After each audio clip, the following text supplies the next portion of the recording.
Hello friends, again welcome to my channel Pooja Patel.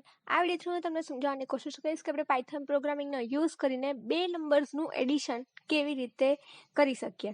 તો એની માટે હવે પાયથન પ્રોગ્રામ પરફોર્મ કરવા મળશે. તો હું હવે આ વિડીયોમાં પરફોર્મ કરીશ અને તમને પરફોર્મ કરતાં સમજાવીશ કે આપણે કેવી રીતે પરફોર્મ કરી શકીએ. સૌથી પહેલાં તો હું એઝ અ કમેન્ટ લઈ લઉં છું ટાઇટલ માટે, how to add two numbers in Python. આટલું લખાઈ જાય એટલે હવે હું સૌથી પહેલાં તો યુઝર પાસેથી વેલ્યુ લઈશ કે તમે વેલ્યુ આપો, દેન હું એને એડ કરી દઈશ. તો મેં પી નામના વેરિયેબલમાં ઇન્ટીજર ઇનપુટ લેતી વખતે એવું પ્રિન્ટ કરાવું છું, એન્ટર ધ વેલ્યુ ઓફ પી. હવે આટલું પ્રિન્ટ થઈ જાય, ધેન આફ્ટર હું આ જ બીજો ઇનપુટ, મતલબ કે મારે બે નંબર્સને એડ કરાવડાવવા છે, સો હું એક બીજો નંબર પણ લઈશ, ક્યુ નામનું વેરિયેબલ. સો હું ક્યુ માટે લખીશ ઇન્ટીજર ઇનપુટ, ધેન હું ડબલ ઇન્વર્ટેડ કોમાની અંદર લખીશ એન્ટર ધ વેલ્યુ ઓફ ક્યુ.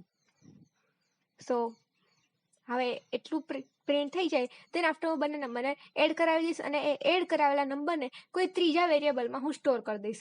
સો એની માટે હું લખીશ P plus Q is equal to કોઈ પણ રેન્ડમ વેરિયેબલ હું આમાં લઈ લઈશ. તો એની માટે હવે હું નીચે આટલું સિન્ટેક્સ લખવાનું પતે, ધેન આફ્ટર હું નીચે આવું અને હું લખીશ result is equal to P plus Q, અને આ જ રિઝલ્ટને હું પ્રિન્ટ કરાવડાવીશ. સો હું લખીશ કે પ્રિન્ટ એન્ડ ધેન લખીશ રિઝલ્ટ, અને રિઝલ્ટમાં હું કોમા કરીને લખીશ કે આ જે રિઝલ્ટ નામનો વેરિયેબલ છે જ્યાં પી અને પી પ્લસ ક્યુની વેલ્યુ રિઝલ્ટ છે એ ત્યાં સ્ટોર થાય છે, એ હું અહીંયા એડિશન ઇઝ એમ લખીને હું રિઝલ્ટમાં એને કોલ કરાવડાવીશ જ્યારે હું આઉટપુટ પ્રિન્ટ કરાવડાવું છું ત્યારે. અને આ જ પ્રોગ્રામને હું હવે રન કરાવીશ. રન કરાવતી વખતે હું એને શિફ્ટ એન્ટર પણ કરી શકું છું અને રન બટન ઉપર ક્લિક પણ કરી શકું છું. તો અત્યારે મેં આ બે વેલ્યુ લીધી, 9 + 6 મને આઉટપુટ